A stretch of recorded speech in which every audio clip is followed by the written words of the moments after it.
Hello बच्चों, क्या हाल चाल है? सब बढ़िया। चलिए, आज हम लोग लेक्चर नंबर 4 डिस्कस करेंगे। लेक्चर नंबर 3 में हम डिस्कस किए थे आपसे, है ना, इलेक्ट्रोमोटिव फोर्स के बारे में, है ना। आपको डिटेल्ड में बताए थे ईएमएफ क्या होता है। अच्छा, कन्वेंशनल करंट का कॉन्सेप्ट भी आपको बताए थे।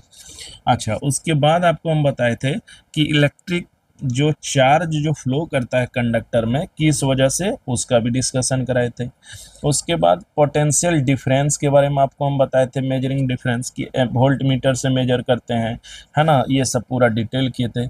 फिर मेजरिंग करंट के बारे में, मीटर के बारे में आपको हम जानकारी दिए थे, पूरा डिटेल्ड एक्सप्लेनेशन किए थे।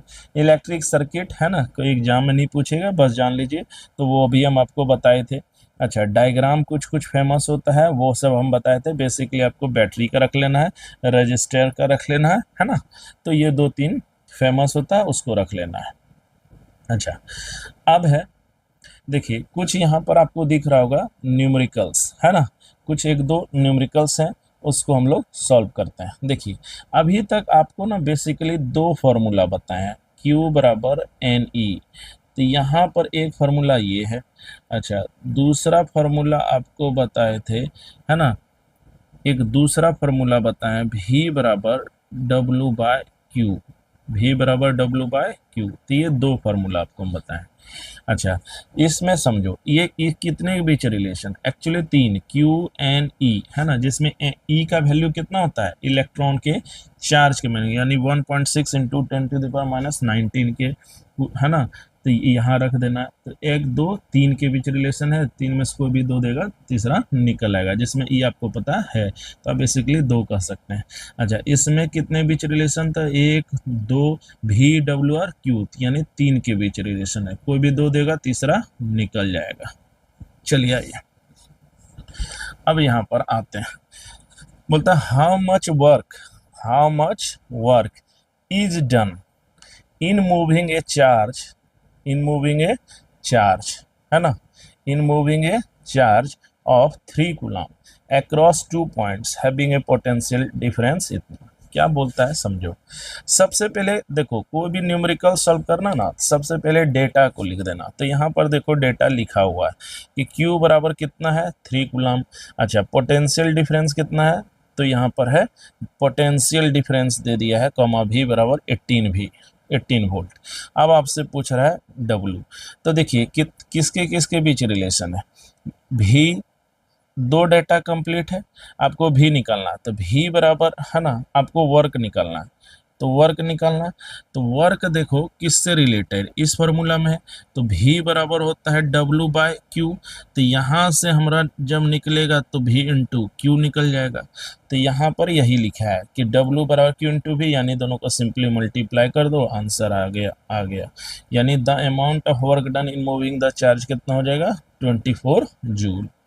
अच्छा, दूसरा प्रॉब्लम देखिए क्या है। एक lightning strike transfers 10 coulomb of charge in the ground 2 millisecond, 2 milli ms मतलब मिली सेकेंड। देखिए 10 कूलम का चार्ज है, तो सबसे पहले डेटा आप लिख दीजिए 10 कूलम। अच्छा, टाइम है 2 ms, 2 मिली सेकेंड, मिली मतलब होता है 10⁻³ तो 2 से मल्टीप्लाई कर दो तो आई निकालना है, ठीक है। अब यहाँ पर देखिए आई निकालना है, तो कितने के बीच रिलेशन है, 1 2 3। अच्छा, तो Q और T दिया है, तो आई निकालना। अच्छा, तो आई बराबर Q/T होता है। तो यहाँ पर कितने बीच रिलेशन है, एक बार इस पर कंसीडर करो, 3 के बीच है। आई Q और T 2 दिया रहे, तीसरा निकल जाएगा। तो Q दे दिया है, T दे दिया है, तो क्या आई नहीं निकल आएगा। आई बराबर Q/T, यानी 10/2 इंटू 10⁻³ तो यहाँ हो जाएगा कितना, 5 इंटू 10⁻³ मिली एम्पेयर। ये हो जाएगा हमारा आंसर। चलिए तीसरा प्रॉब्लम देखिए। If the current in a house hold appliances कितना, 5 एम्पियर। तो करंट यहाँ पर दे दिया है। Calculate the amount of charge निकालना है that passes through the appliance in 1 hour. एक तो टी बराबर यहाँ 1 आवर बोले तो 36 सेकेंड, तो यहाँ पर आपको Q बोला है। तो देखो I बराबर, फिर यहाँ पर भी क्या हो गया, Q/T। 3 के बीच रिलेशन है, 2 दे दिया है, I दे दिया है ना, जो दिया हम राइट मार रहे हैं, दे दिया है अच्छा, फिर क्या दे दिया, टी भी दे दिया, तो क्या ये नहीं निकल आएगा, तो क्यू बराबर आई टी, तो यहाँ से वैल्यू रख देंगे तो हमारा इतना आंसर हो जाएगा। ठीक है, चलिए आज का सबसे पहला टॉपिक है जो कि बहुत बहुत इम्पॉर्टेंट है, and that is electrical resistance. That is electrical resistance. That is electrical resistance कि इलेक्ट्रिकल रेजिस्टेंस होता क्या है। देखो,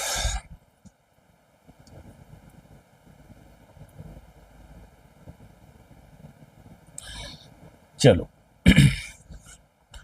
देखो, इलेक्ट्रिकल रेजिस्टेंस को समझना ना तो बहुत एनालॉगस चीज है। किसके, देखो आप जैसे एक सरफेस है और एक कोई और दूसरा बॉडी है, तो यहाँ पर रोल इन दोनों के बीच क्या आता है, फ्रिक्शन। ठीक है, तो यहाँ फ्रिक्शन यानी सॉलिड सॉलिड के बाद फ्रिक्शन लग गया कांटेक्ट होने पर। सिमिलरली आप जब वाटर का देखेंगे तो वाटर का एक लेयर दूसरे लेयर है ना, एक दूसरे लेयर को क्या करता है, फ्लो से अपोज करता है, तो ये चीज कहलाता था वहाँ विस्कोसिटी। सिमिलरली जब आप इलेक्ट्रिकल चीज देखेंगे जिसमें फ्लो करता है इलेक्ट्रॉन्स, है ना, यानी इलेक्ट्रिक करंट कह सकते हैं आप, तो वहां पर इलेक्ट्रॉन्स यानी करंट को फ्लो से होने के लिए अपोज करता है। जैसे ये फ्लो इस डायरेक्शन में होना चाह रहा है ना, तो इसको अपोज करेगा और ये फ्लो नहीं करने देगा, ये फ्लो नहीं करने देगा, अपोज करेगा। इसी अपोजिंग प्रॉपर्टी को कहा जाता है किसी भी मेटल, वायर या कंडक्टर का इलेक्ट्रिकल रेजिस्टेंस। तो देखिए यहाँ लिखा है, the property of a material, conductive material होना चाहिए, which offers opposition to the electric current, है ना, इलेक्ट्रिक करंट के फ्लो को जो रोकता है उसी को कहते हैं। और ये जो रोकेगा तो एनर्जी डिसिपेट करेगा। डिसिपेट देखेंगे जब कोई एक वायर होता है, जब इससे करंट फ्लो करता है तो इसको अपोज करता है, इसी अपोजिंग गुण को कहते हैं रेजिस्टेंस। अच्छा, जब अपोज करेगा तो यहाँ पर आप देखेंगे कि एनर्जी रिलीज करता है, एनर्जी। अच्छा, एनर्जी रिलीज करता है तभी तो तार क्या होता है, गर्म हो जाता है, तो dissipates energy is called electrical resistance. अच्छा, बाद में आप जैसे ही अभी पढ़ेंगे ओम्स लॉ, तो आर बराबर आ जाएगा V by I, V by I, तो आर बराबर होता है वी बाय आई। अच्छा, इसका यूनिट क्या होता है, तो इसका यूनिट साइमन ओम के नाम पर ओम रखा गया और ये सिंबल होता है। अच्छा, अब है कि एक ओम बराबर तब कितना होगा, है ना, तो यहाँ पर देखिए 1 वोल्ट पर मीटर, तो आप कह सकते हैं कि when the potential difference of 1 volt, कितना दिया है 1 volt, is applied across the conductor, एक कंडक्टर है, ठीक है, इन दोनों के बीच में 1 वोल्ट रखे हैं, है ना, and the current produced it in 1 ampere, यानी 1 वोल्ट डाले आप और 1 एम्पियर का करंट आपको मिल गया, तब जो रेजिस्टेंस ऑफर्ड किया इसी चीज को कहता है 1 ओम। ठीक है, तो रेजिस्टेंस क्या है, तो ये फ्लो को अपोज करने का गुण होता है। चलिए अब देखते हैं साइमन ओम्स लॉ, यानी Ohm's law. What is Ohm's law, very very important, हमेशा बोर्ड्स में ये पूछता है। चलिए देखिए ओम्स लॉ, ओम्स लॉ क्या देखे हैं सर जॉर्ज साइमन्स ओम, ये क्या देखते हैं, इनका कहना था कि देखिए आप जितना ज़्यादा सेल लगाएंगे, है ना, जितना ज़्यादा सेल लगाएंगे उतना ज़्यादा करंट फ्लो करेगा। अरे भाई, ये तो कॉमन सेंस भी लग रहा है कि बैटरी हम जितना बड़ा लगा देंगे करंट भी तो उतना ज़्यादा बढ़ जाएगा, और बैटरी जितना हम ज़्यादा छोटा कर देंगे ये भी उतना क्या हो जाएगा, छोटा हो जाएगा। इसी लॉ को, इसी को एक लॉ बनाया है ना, ओम्स, इसलिए इसको कहता है ओम्स लॉ। अच्छा, अब क्या है, कैसे है, तो देखिए according to Ohm's law the current through certain conductor is directly proportional to the potential difference, यानी जितना ज़्यादा बैटरी डालेंगे उतना ज़्यादा करंट भी होगा। लेकिन एक बात याद रखना, इसमें ये भी एक कंडीशन है कि all the rest other things should, है ना, should be constant, like temperature, temperature नहीं बदलना चाहिए, प्रेशर नहीं बदलना चाहिए, ये सब लेकिन कांस्टेंट होना चाहिए वायर का, है ना, तभी ये नियम लागू होता है। तो इसका कहना है कि V is directly proportional to I, Simon's law, कि जितना ज़्यादा इलेक्ट्रिक पोटेंशियल डिफरेंस होगा उतना ज़्यादा इलेक्ट्रिक करंट होगा, लेकिन याद रखिए कि वायर का टेम्परेचर, प्रेशर, ये सब कांस्टेंट होना चाहिए। तो V is directly proportional to I, सीधा सीधी इसको आप ऐसे समझ लीजिए, जितना बड़ा बैटरी लगा देंगे करंट उतना ज़्यादा फ्लो करेगा, ये तो कॉमन सेंस भी है, और जितना छोटा बैटरी लगाएंगे करंट भी उतना छोटा होगा। तो V is directly proportional to I, तो यहाँ से प्रोपोर्शनलिटी खत्म हुआ और एक कांस्टेंट आया, and that constant is called, है ना, that constant is called resistance of the wire और कंडक्टर, है ना।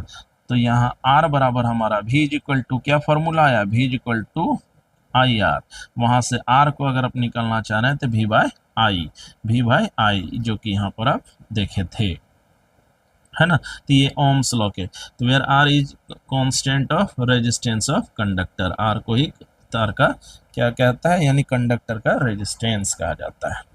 अच्छा, लेकिन इसमें याद रखिएगा टेम्परेचर ना बदले, है ना, इसीलिए जानते हैं एक लिमिटेशन है इसका ओम्स लॉ का, कि ये बहुत बड़ा करंट फिर ये लागू नहीं करता है, V is directly proportional to I नहीं हो पाता है। अच्छा, V is directly proportional to I का मतलब क्या जानते हैं, कि अगर आप ग्राफ बनाइएगा ना I और V के बीच, तो ये एकदम स्ट्रेट चलेगा अगर प्रोपोर्शनल है तो, है ना।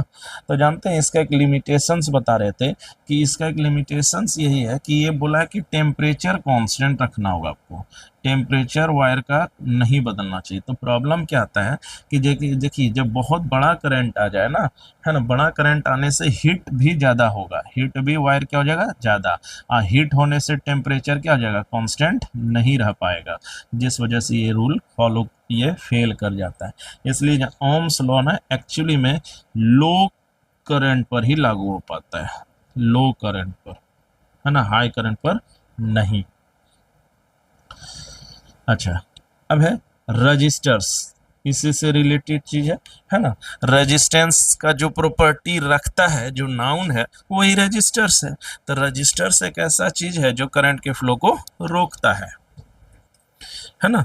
तो रजिस्टर क्या है, करंट को फ्लो को रोकने वाला एक ऐसा डिवाइस है जो क्या करता है, इलेक्ट्रिक रेजिस्ट, है ना, जो क्या करता है, इलेक्ट्रिक रेजिस्टेंस ऑफर करता है, उसी को रेजिस्टेंस कहते हैं। ये क्या करता है, आई के फ्लो को रेसिस्ट करता है, आई के फ्लो को क्या करता है, रेसिस्ट करता है।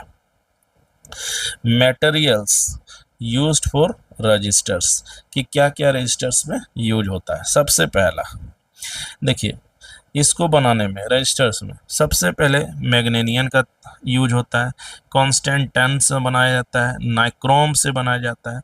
दीज आर द, है ना, these are the materials which use to make resistors. अच्छा, कार्बन रजिस्टर्स भी होते हैं, कॉम्पैक्ट एंड लो कॉस्ट का होता है ये। अच्छा, फिर एक एल्युमिनियम और कॉपर वायर्स भी यूज किया जाता है। तो इन सब के द्वारा रजिस्टर्स का फॉर्मेशन किया जाता है, ठीक है। अच्छा, अब है कि रेजिस्टेंस किन किन चीज़ों पर डिपेंड करता है। रेजिस्टेंस एक वायर है तो किन किन चीज़ों पर डिपेंड करता है। तो देखिए, सबसे पहले मैथमेटिकली आप यहाँ समझिए, है ना, यहाँ मैथमेटिकली आप समझिए। सबसे पहले कि आर ना डिपेंड करता है, डायरेक्टली प्रोपोर्शनल होता है लेंथ के, यानी वायर जितना बड़ा होगा रेजिस्टेंस भी उतना ज़्यादा होगा, यानी R is directly proportional to L. Number two ये याद रख लेना कि क्रॉस सेक्शन अगर जितना, है ना, बड़ा होगा, क्रॉस सेक्शन अगर ये बड़ा है तो रेजिस्टेंस कम करेगा। अरे पानी के फ्लो से समझो ना यार, कि देखो अब एक जैसे ये एक पाइप है, ऐसे समझो, ठीक है। अब यहाँ से अगर हमारा पानी वाटर जा रहा है, वाटर जा रहा है, तो जितना ज़्यादा हमको ट्रेवल करना होगा, जितना ये लेंथ जितना ज़्यादा होगा, पानी का पार्टिकल उतना आपस में टक्कर ले लेगा, टक्कर करेगा, टक्कर करेगा यानी फ्लो को अपोज करेगा। तो सबसे पहले ये समझ लो। नंबर 2, आप ये देखो ना कि अगर ये क्रॉस सेक्शनल एरिया है, क्या है, क्रॉस सेक्शनल एरिया, अगर ये बड़ा है ना, एक एक समझो, एक और पाइप हम बना रहे हैं, अगर ये इसको हम बड़ा कर देंगे तो पानी के जो पार्टिकल है उसका टकराने का प्रॉपर्टी क्या हो जाएगा, कम हो जाएगा। यानी क्रॉस सेक्शनल बड़ा होने पर रेजिस्टेंस का गुण क्या होता है, कम। यानी ये दोनों हो गया इनवर्सली प्रोपोर्शनल। अच्छा, तीसरा एक चीज याद रख लेना, ये मटेरियल पर भी डिपेंड करता है ना। तो रेजिस्टेंस 3 चीज पर डिपेंड करता है। सबसे पहला कि लेंथ के प्रोपोर्शनल होता है, इनवर्सली प्रोपोर्शनल होता है एरिया ऑफ क्रॉस सेक्शन का। अच्छा, अब इन दोनों को मिलाओ, अब इन दोनों को मिलाओ। जब इन दोनों को मिलाते हैं तो ये वाला चीज कॉन्सेप्ट आपको मिलता है कि R is directly proportional to L by A.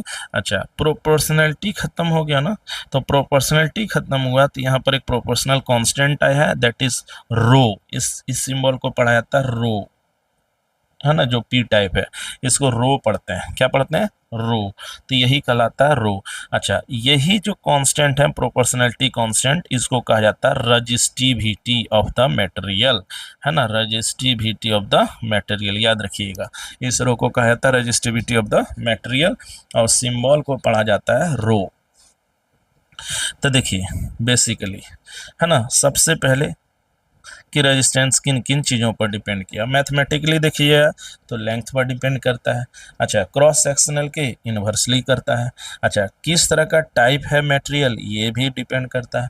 And temperature पर भी डिपेंड करता है, वेरी वेरी इंपॉर्टेंट एस्पेक्ट्स, जो 4 तो है ना। तो सबसे पहले किया है लेंथ पर, है ना, इन्वर्सली प्रोपोर्शनल है क्रॉस सेक्शनल के। तीसरा है कि कौन सा मटेरियल यूज कर रहे हैं। चौथा टेम्परेचर पर, है ना। चलिए अब हम लोग समझने का प्रयास करते हैं रजिस्टिविटी। देखिए अभी आप क्या किए थे, अभी इन दोनों को कंबाइन किए थे तो ये आया। अच्छा, यहाँ से फिर हम जब लिखे थे तो रो लिखे थे, एल बाय ए आया। तो अब देखिए रजिस्टिविटी क्या है, इसको समझिए। देखिए अगर एल बराबर है 1 मीटर का तार है, 1 मीटर का तार है, सपोज ये कितना है, 1 मीटर का तार है, ये 1 मीटर का तार है, ठीक है, 1 मीटर का तार है। अच्छा, क्रॉस सेक्शन ये वाला, ये भी अगर हम 1 मीटर स्क्वायर ले लें, तब ये जो तार, समझना, ये जो तार रेजिस्टेंस ऑफर्ड करेगा ना, उसी को, उसी आर का नाम एक्चुअली में रो पड़ जाता है, रेजिस्टिविटी पड़ता है। फिर से समझो, एक स्पेशल केस है, एक्चुअली में ये रेजिस्टेंस ही है। आपको क्या करना है, 1 मीटर का तार ले लेना है ना, क्रॉस सेक्शनल भी 1 मीटर स्क्वायर का ले लेना, तब ये जो रेजिस्टेंस ऑफर्ड करेगा, तब ये जो रेजिस्टेंस ऑफर्ड करेगा, दैट इज कॉल्ड रेजिस्टिविटी, है ना। अच्छा, तो रजिस्टिविटी का यूज क्या है, इस बात को आप समझो। देखो जैसे कि 2 वायर है ना, एक कॉपर का है, एक एल्युमिनियम का है, समझो बात को। अगर हमको चाहिए एक ऐसा वायर जिसका रेजिस्टिविटी लो हो, तो हम कैसे कंपेयर करेंगे, तो कंपेयर एक्चुअली करते कैसे हैं, सेम कंडीशन देते हैं, हम इसका भी लेंगे 1 मीटर, इसका भी ले लेंगे 1 मीटर। अच्छा, इसका क्रॉस सेक्शन भी ले लेंगे 1 मीटर स्क्वायर, इसका भी 1 मीटर स्क्वायर। अब हम लोग देख लेंगे कि किसका रेजिस्टिविटी ज़्यादा है ना, 1 का कि 2 का। अगर ज़्यादा है तो हम जान जाएंगे कि रेजिस्टिविटी इसका है।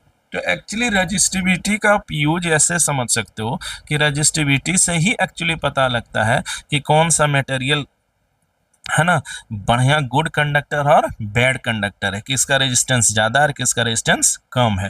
तो एज पर द यूज हम लोग उसको वैसे दुकान से खरीद लेते हैं। तो यहीं पर यहाँ लिखा हुआ है कि it is a characteristic property of a material rather than a particular specimen. ये यही बात बोला है, it depends on physical condition such as temperature and pressure. सीधा सीधी एल बराबर 1 लिया है, ए बराबर 1 मीटर स्क्वायर ले लिया है, तो देखिए यहाँ आया। तो यही यहाँ पर लिखा है कि resistivity of a conductor is actually क्या है, रेजिस्टेंस है।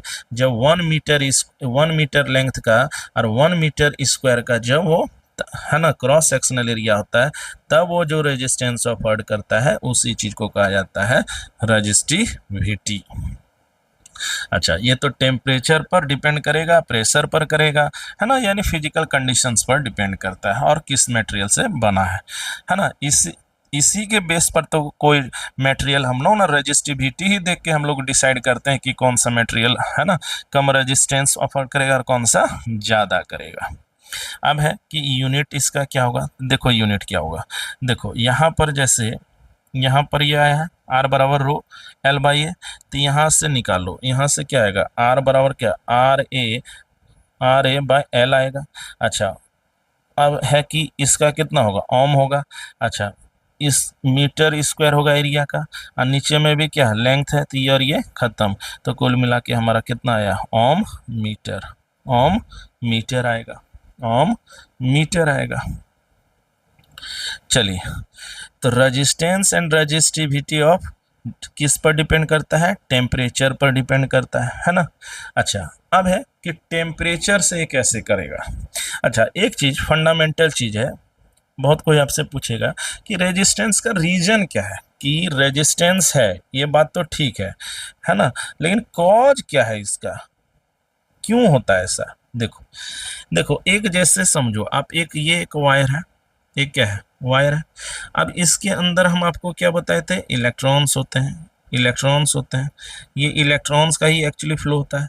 अब यहाँ से जैसे ही बैटरी आप लगाते थे, तो याद कीजिए एक सर्टेन डायरेक्शन में फ्लो करना शुरू कर देता था।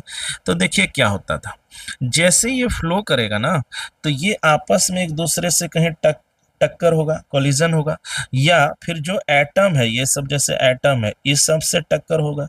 तो जो टक्कर होता है ना, ये टक्कर ही एक्चुअली रीजन बनता है रेजिस्टेंस का, है ना। तो इसी कोलिजन के वजह से ही रेजिस्टेंस डेवलप होता है, और रेजिस्टेंस डेवलप होने की वजह से ही तार आप देखिएगा ना, तो हीट हो जाता है। ठीक है, समझ में आया। तो आप कह सकते हैं कोलिजन इज द रीजन, है ना। तो रेजिस्टेंस का रीजन अभी अगर आपसे कोई पूछ ले, तो आप याद रखिए कि इसका रीजन होता है कोलिजन। बोलो, समझ में आया। आपस में एक दूसरे से जो इलेक्ट्रॉन टक्कर मारे, या फिर पेरेंट एटम से। चलिए, बात समझ में आया। अच्छा, क्यों इसका होता है ओम मीटर, है ना, तो यह भी आपको हम बता दिए, है ना। तो रेजिस्टिविटी का होता है ओम मीटर, कंप्लीट।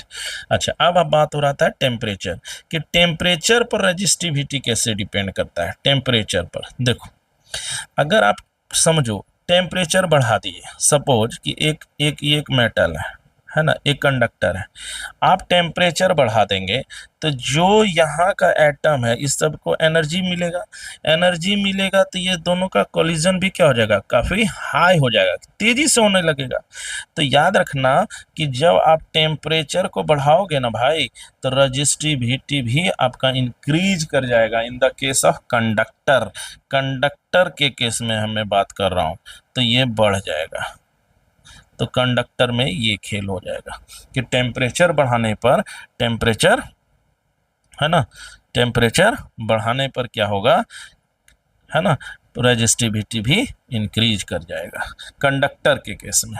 अच्छा, अगर यही बात इंसुलेटर रहे, तब क्या होगा, तो इंसुलेटर में तो फ्री इलेक्ट्रॉन्स होते ही नहीं है। तो जब आप एनर्जी सप्लाई करोगे ना, यानी टेम्परेचर बढ़ाओगे, तो याद रखना चूंकि उसमें फ्री इलेक्ट्रॉन्स है नहीं, तो टक्कर कौन करेगा, तो जो आप एनर्जी प्रोवाइड करोगे ना, वो एनर्जी कैच करेगा इलेक्ट्रॉन्स, और अपना जो एटम्स के आउटर मोस्ट ऑर्बिट से निकल के बाहर आ जाएगा, जिससे फ्लो करने का मौका मिलेगा। और जब फ्लो को एक चीज कर रहा है, इसका मतलब है रेजिस्टिविटी क्या होगा, घटेगा। तो इन केस ऑफ इंसुलेटर वो घटता है ना, समझो बात। जबकि कंडक्टर में तो ऑलरेडी फ्री इलेक्ट्रॉन्स बहुत होते हैं, इसलिए उसका टक्कर बढ़ जाएगा, इसका मतलब है रेजिस्टेंस बढ़ जाएगा। बोलो, बात समझ में आया। ठीक है। अच्छा, अब यहाँ पर ना एक आपको सिंपली दिखाने का प्रयास है। देखिए, यहाँ पर ना यही चीज समझाया है कि यहाँ पर देखिए एक एक्सपेरिमेंट किया है। तो देखिए, जब भी लिया तो आई बना, जब 2 भी बना 2 आई बना, ये 3 भी लिया 3 आई बना, 4 लिया 4 लिया। इसका मतलब है ये एकदम स्ट्रेट गया। It means you can say, है ना, ये आप कह सकते हैं कि V is directly proportional to I. So Ohm's law का ये वेरिफिकेशन होता है। लेकिन याद रखना ओम्स लॉ लो करंट पर ही लागू होता है, हाई करंट पर हो ही नहीं सकता, क्योंकि वहां टेम्परेचर बदलने लगता है, which is the violation of Ohm's law. चलिए एक दो क्वेश्चन है देखते हैं। कहता है which will have high larger resistance, voltmeter ammeter. खुद से आप इसको आंसर करना, हम पहले ही डिस्कस किए हैं कि है ना, लार्जर रेजिस्टेंस किसका होगा, वोल्टमीटर का कि एमीटर का, ये आप हमको बताना। ठीक है, ऑब्वियस ही वोल्टमीटर का होगा, लेकिन फिर भी आपको जो डिस्कशन किया आप पहले अगर वीडियो देखें तो इसका आंसर कीजिए, है ना, इन तीनों का आंसर सेल्फ करके देखिएगा, है ना। कोई प्रॉब्लम आएगा तो बताइएगा, उस पर हम लेक्चर बना देंगे। चलिए अब है कि देखिए वोल्ट मीटर का हाई रेजिस्टेंस होता है, so that it draws very little current. तभी तो अगर हाई नहीं रहेगा तब तो करंट फ्लो कर जाएगा, इसलिए हाई करंट करता है, करंट इसमें फ्लो ना हो, और रीडिंग रीडिंग जो हो पोटेंशियल डिफरेंस का वो सही सही हाई हो जाए। अच्छा, दूसरा रेजिस्टेंस लेंथ के प्रोपोर्शनल होता है, जितना ज़्यादा लेंथ बढ़ा देंगे है ना उतना ज़्यादा ही बढ़ जाएगा, ये सब हम पहले ही आपको बताएं। अच्छा, यहाँ पर एक फिगर भी दिया था, ऑप्शन नंबर 3 आप देख लेना, एक हिंट दे रहे हैं, है ना। यहाँ पर आपको बोलता है फिगर नंबर 6 देखने, you will get tested and verify the Ohm's law. यहाँ पर सॉरी, यहाँ पर देखिए, यहाँ पर एक थर्ड क्वेश्चन भी है ना, 17 नंबर का, आप पढ़ के इसको सेल्फ करके देखना। और यही पूछा है कि यहाँ जो एमीटर ये लगाया है क्या ये सही है, तो नहीं, ये सही बिल्कुल नहीं है, यही यहाँ पर आंसर किया, it is false, because an ammeter is connected in series. हम आपको बताए थे AS, है ना, तभी वो सही रीडिंग कर पाएगा। चलिए आप ये इसको देख लेना, ये उसका आंसर है यहाँ पर। ठीक, चलिए डिस्कशन ऑलरेडी हो चुका था उसका। अब आते हैं effect of stretching of a wire on resistance. अगर एक समझो, अभी आप क्या देखें, जैसे ये एक वायर है समझो, है ना, चलिए यहाँ इस फिगर में जैसे यहाँ पर बनाया, देखिए यहाँ एक वायर है, आप जैसे ही इसको स्ट्रेच कोई आदमी करेगा तो स्ट्रेच करेगा तो लेंथ वाइज तो ये बढ़ जाएगा, तो लेंथ वाइज जब बढ़ जाएगा तो इसका मतलब है, आप समझो लेंथ में तो इंक्रीजमेंट आया, तो R is directly proportional to L. लेकिन एक बात है, इसका क्रॉस सेक्शनल एरिया तो घट गया, तो एक बढ़ाता है और क्रॉस सेक्शनल अगर घट जाए तो ये किससे था, अगर ये है ये घटेगा तो ये बढ़ेगा। अच्छा, लेंथ भी क्या करेगा, इंक्रीज कराएगा, तो दोनों ही का इफेक्ट देखना है। तो वही यहाँ पर कहता है कि अगर हम इस इंक्रीज कर दें यानी स्ट्रेच कर दें, किसी चीज़ को खींच दें तो क्या होगा। तो देखो एक फिगर है normal, a wire before stretching, और जब यहाँ पर स्ट्रेच कर दिया गया है तब यहाँ आ रहा है ये, तो देखो ऑब्वियस सी बात है, यहाँ पर आपको दिख रहा होगा क्रॉस सेक्शन कम गया है जबकि लेंथ बढ़ गया है। ठीक है, अब यहाँ पर देखिए let a wire of length L1 है शुरू में ही, है ना, स्टार्ट में बिफोर स्ट्रेचिंग, और क्रॉस सेक्शनल है ना ये A1 है बिफोर स्ट्रेचिंग, और खींच लेने के बाद L2 हो गया, जबकि क्रॉस सेक्शनल कितना हो गया, A2 हो गया। तो एक बात बताओ, ये जो नया वाला लेंथ है और ये पुराना वाला लेंथ है, पुराने से तो बढ़ जाएगा, यानी अब कुछ मल्टीपल हो जाएगा। ऐसे समझो ना कि पहले 2 मीटर था सपोज, अब खींच के इसको हम कर दिए 10 मीटर का, तो इसका कितना हो गया, 5 टाइम्स हो गया, यानी 5 गुना कर दिया, 5 टाइम्स हुआ। तो इन दैट कॉन्टेक्स्ट आप ये समझिए कि यहाँ देखिए इन दैट कॉन्टेक्स्ट, यहाँ पर देखिए पहले है L1, फिर कितना A1 था, जब स्ट्रेच हुआ तो A2 की है, ये फिर क्या होगा ये, तो आप ये देखिए जब ये बाद में आया तो किसी एक इंटीजर से मल्टीप्लाई होकर क्या पहला वाला नहीं मिल जाएगा, है ना। यानी अगर पहले था 2 फिर हो गया 10, तो 2 से 5 से मल्टीप्लाई कर दिया, क्या ये नहीं बन जाएगा, क्या ये नहीं बन जाएगा, है ना। चलिए अब है कि इसको कैसे हम लोग सॉल्व करेंगे। तो देखिए वॉल्यूम कभी भी याद रखिएगा, अगर शेप चेंज हो जाए ना तो वॉल्यूम कभी नहीं बदलता है। तो वॉल्यूम आफ्टर स्ट्रेचिंग और वॉल्यूम बिफोर स्ट्रेचिंग दोनों क्या होगा, इक्वल होगा। तो वॉल्यूम आफ्टर स्ट्रेचिंग वॉल्यूम कितना होगा, अच्छा ये कौन सा है, ये कौन सा कौन सा शेप है, सिलेंडर है। और सिलेंडर का क्या होता है, ये एरिया इंटू क्या होता है, लेंथ, यानी ए इंटू एल होता है। तो यहाँ पर क्या होगा, जब पहले है ना स्ट्रेचिंग के बाद L2 into A2, L1 into A1। अच्छा, अब L2 के जगह पर क्या हम लोग नहीं लिख सकते हैं L1 के टर्म में, क्योंकि L1 अगर 2 है, तो जैसे सपोज कि 2 मीटर तक 5 मीटर, तो वहाँ पर मल्टीप्लाई किए, तो यहाँ पर ये वाला वैल्यू हम लोग यहाँ रख दिए, N into N L1 into A2 यहाँ पर रख दिए। अब यहाँ से क्या होगा, ये और ये कैंसिल आउट हो जाएगा। तो A2 बराबर यानी क्रॉस सेक्शनल सेकेंड का फर्स्ट के टर्म में हमारा निकल आएगा A1/N। अब यहाँ पर इंटरनल इनिशियल रेजिस्टेंस देख लीजिए, तो इनिशियल रेजिस्टेंस का वैल्यू कितना होगा, R बराबर रो L1/A। अच्छा, जबकि फाइनल रेजिस्टेंस कितना होगा, रो L2/A, यही होता है। अच्छा, अभी तुरंत हम देख रहे हैं, तो यहाँ हमारा A2 के जगह पर हम लोग क्या रख सकते हैं, A2 के जगह पर ये वाला रख सकते हैं ना, फ्रॉम वन से। तो यहाँ पर जब इसको हम यहाँ क्या किए हैं, रख दिए हैं, तो यहाँ इसको सॉल्व कर दिए हैं, तो यहाँ ये मिला। तो यहाँ से हम देखते हैं कि यहाँ से आ गया n²। अच्छा, ये वाला हमारा कितना आ गया, R1। तो यहाँ पर हो गया R2, यानी फाइनल वाला इज इक्वल टू, फाइनल जो आया इज इक्वल टू n², यानी पहले वाला का स्क्वायर इंटू इनिशियल। तो यही हो गया हमारा फाइनल रेजिस्टेंस NR1, यही हो जाता है ना। तो कितना हो जाएगा फाइनल रेजिस्टेंस, है ना, इनिशियल का जो होगा ना वो n² से मल्टीप्लाई कर देना, है ना, तो वो फाइनल निकल आएगा। चलिए, उम्मीद करते हैं आपको ये पूरा रेजिस्टेंस वाला पूरा समझ में आ गया होगा, है ना।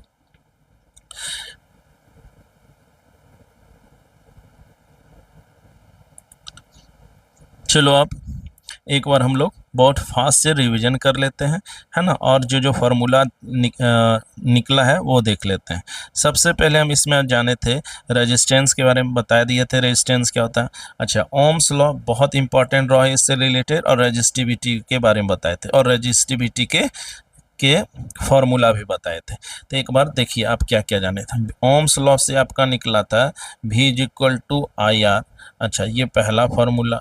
दूसरा कि रजिस्टिविटी के बारे में ये क्या निकला था, तो रजिस्टिविटी के बारे में निकला था R बराबर रो L/A निकला था, है ना। तो ये दो फॉर्मूला आज हम लोग जाने थे। अब यहाँ पर देखते हैं क्वेश्चन, कुछ न्यूमेरिकल्स है, बहुत तेजी से देखते हैं। देखो, the potential difference between two terminals of an electric heater is 80 volt when it draws a current कितना 4 ampere from the what current will be the heater drawn if the potential difference is increased to 100। सबसे पहले initial में समझो, initial में कितना volt था 80 volt का, current कितना था इतना। तो यहाँ से ओम्स लॉ से अब जब लगाते हैं V is equal to IR, तो R का भी एक फॉर्मूला यहाँ से बन सकता है V/R, जो कि यहाँ लगाया गया है।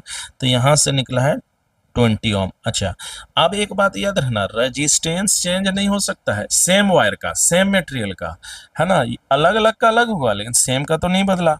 अब यहाँ पर देखिए, यहाँ पर क्या बोलता है कि सेम चीज किया, अगर स्ट्रेच नहीं करे, कुछ नहीं करे, तब तो रेजिस्टेंस वही रह जाएगा ना भाई। तो रेजिस्टेंस तो आपका नया वाला रह जाएगा, फिर इतना ही रह गया। तो अब नया डाटा में आप जब देखिएगा तो नया वोल्ट इतना हो जाएगा, जबकि रेजिस्टेंस हो जाएगा 2 ओम रह जाएगा। तो I डैश बराबर हो गया V/R। तो यहाँ 120/20 यानी कितना निकला 6 एम्पियर का करंट इस बार फ्लो करेगा, है ना। इजी है, आप देख लेना, कोई दिक्कत हो तो पूछ लेना। अब एक बात समझो, resistance of a metal wire, है ना, ऑफ लेंथ 220 मीटर इज इतना डेटा तैयार एट टेम्परेचर 20 डिग्री से। If the diameter of the wire is इतना, what will be the resistivity of the metal. सबसे पहले गिवन डाटा लिखो। सबसे पहले लेंथ कितना है, तो सबसे पहले लेंथ है 200 मीटर लिख दिया है। अच्छा, आर कितना है 7 ओम लिख दिया है। अच्छा, डी बराबर कितना हो गया 0.8, है ना, डायमीटर। और डायमीटर रेडियस का कितना होगा आधा, यानी कितना हो जाएगा 0.4। अब यहाँ पर क्या बोलता है, what will be the resistivity, यहाँ पर क्या बोला है, रजिस्टिविटी। तो ये रजिस्टिविटी कैसे निकालेंगे, तो ये देखो r बराबर कितना हो जाएगा, रो l बाय ए, है ना। अच्छा, तो रजिस्टिविटी यहाँ कितना हो जाएगा, आर ए बाय एल हो जाएगा। अच्छा, अब यहाँ पर देखिए सबसे पहले, है ना, what will be the resistivity, तो आर क्या क्या चाहिए, आर चाहिए, एरिया चाहिए और लेंथ चाहिए। तो क्लियर है कि रो बराबर इतना आएगा। अब आर लिख दिए और एरिया, है ना, वायर तो इस तरह का होता है, तो क्रॉस सेक्शनल ये जो एरिया होगा ये तो सर्कल के एरिया बराबर है, इसलिए लिखा है पाई आर स्क्वायर, ए लिख दिया, सबका वैल्यू यहाँ रख दो, रख देने पर इतना 100 आ जाएगा। ठीक है, बोलो समझ में आया। तो कुछ है नहीं रजिस्टिविटी में 4 चीज के बीच रिलेशन होता है, 1 2 3 4, जिसमें से आर समझो दे दिया, ए पाई आर स्क्वायर से मदद से निकल सकता था और लेंथ तो दिया ही था तो निकल गया। अच्छा, एक अच्छा क्वेश्चन है, क्वेश्चन नंबर 3, इसको आप देखिए, लास्ट क्वेश्चन है आज का। देखो क्या बोलता है, an 8 ohm resistor wire is doubled on itself. एक वायर है, जैसे ये समझो एक वायर है, calculate the value of the new resistance offered by the wire. यानी एक समझो एक वायर है, ठीक है, जैसे इस फिगर में ओरिजिनल लिखा है, ओरिजिनल वायर। अब इसी वायर को ना अपने में ही मोड़ दिया ऐसे करके, और यहाँ से देखिए यहाँ के मोड़ दिया है, तो ये हो गया wire is doubled on itself, अपने आप में ही इसको डबल कर दिया गया। तो आप खुद सोच सकते हो कि जब लेंथ शुरू में रहा होगा, तो मान लेते हैं शुरू में एल रहा होगा। अच्छा, जब भी कभी कंपैरिजन कभी करना पड़े ना इनिशियल और फाइनल का, तो रेशियो का यूज करते हैं। तो रेशियो का कॉन्सेप्ट लेके चलना, तो सबसे पहले एल, ठीक है, क्रॉस सेक्शनल ए, तो यहाँ पर रो बराबर कितना आएगा, ये तो ये हो गया हमारा इक्वेशन फर्स्ट, आर बराबर रो। अच्छा, when wire is doubled on itself, अपने में ही जब कर दिया तो लेंथ तो आधा हो जाएगा। बात समझो, लेंथ यहाँ से जितना था इसका तो यहाँ अब आधा दिखेगा आपको। अच्छा, तो यानी l/2 हो जाएगा। एंड क्रॉस सेक्शनल एरिया यहाँ और यहाँ 2 बार जुड़ गया, इसीलिए क्रॉस सेक्शन आपको दिखेगा डबल हो जाएगा। तो new cross sectional area will be 2a। So now new resistance offered क्या होगा, तो रो आर डैश बराबर रो एल डैश बाई ए हो जाएगा। अच्छा, रो लिख दिए, एल डैश का वैल्यू कितना हो जाएगा, l/2। अच्छा, एरिया कितना होगा, 2a। अब इसको सॉल्व करो तो आ जाएगा ये। अच्छा, यही तो था हमारा ओरिजिनल वाला रेजिस्टेंस, है ना, तो यहाँ लिख दिया आर। इस आर पहला वाला और ओरिजिनल वाला का था कितना, 8 ओम, यानी अब कितना हो जाएगा, वो 2 ओम का हो जाएगा। इसका मतलब है किसी वायर को इटसेल्फ अगर अपने में ही डबल कर दिया जाए लेंथ वाइज से मिला के, तो जानते हैं जितना पहले था ना उसका 1/4 हो जाएगा। तो पहले अगर 8 था तो अब 2 हो जाएगा, अगर पहले 20 रहा होगा तो 5 ओम हो जाता। बोलो समझ में आया, है ना। तो इसको आप डायरेक्ट भी याद रख सकते हैं ऑब्जेक्टिव के लिए। चलिए, तो उम्मीद करते हैं ये पूरा लेक्चर आपको समझ में आया होगा। अगर कुछ नहीं समझ में आया तो कमेंट कर लेना, है ना, डिजिटल बोर्ड या फिर इसी के माध्यम से आपको समझाने का प्रयास करेंगे। चलिए मिलते हैं, जय हिंद जय भारत। अच्छा, अगला लेक्चर में हम लोग कॉम्बिनेशन ऑफ रजिस्टर्स देखेंगे। चलिए मिलते हैं, जय हिंद जय भारत।